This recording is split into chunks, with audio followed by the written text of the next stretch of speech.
Yağlıoğlu Ticaret'e hoş geldiniz. Yağlıoğlu şömine serisi fırınlı pelet sobasıdır. Şık ve dayanıklı gövde. Sağlam yapı. Gelişmiş yanma sistemi. Duman yoktur. Koku yoktur. İs yoktur. Pelet yakıtlı iç ve dış mekan sobasıdır. Yüksek ısı verimli ile konfor sağlar. İslenmeyen ve yüksek ısıya dayanıklı cam teknolojisi ile doyumsuz şömine ve yemek keyfi sunar. Çevre dostu malzeme ile üretilmiş bir pelet sobasıdır. Kafelerde, iş yerlerinde, evde, her türlü kapalı alanlarda standart baca, çap 13 santim, baca bağlantısı ile kullanabilirsiniz. 8000 kcal ısı verir. 60 ile 100 metrekare kapalı alanda etkilidir. 12 kilo yakıt deposuna sahiptir.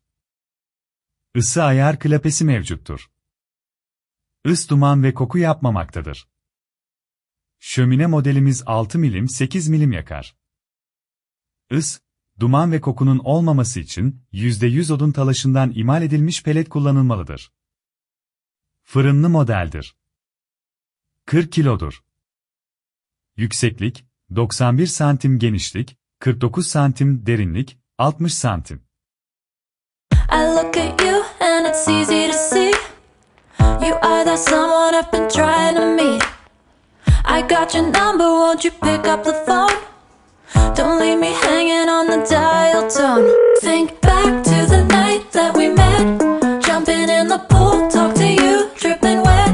Nervous when I speak, so I trip on my tongue.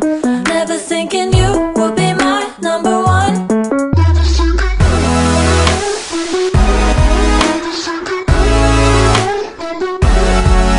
when I speak, so I trip on my tongue.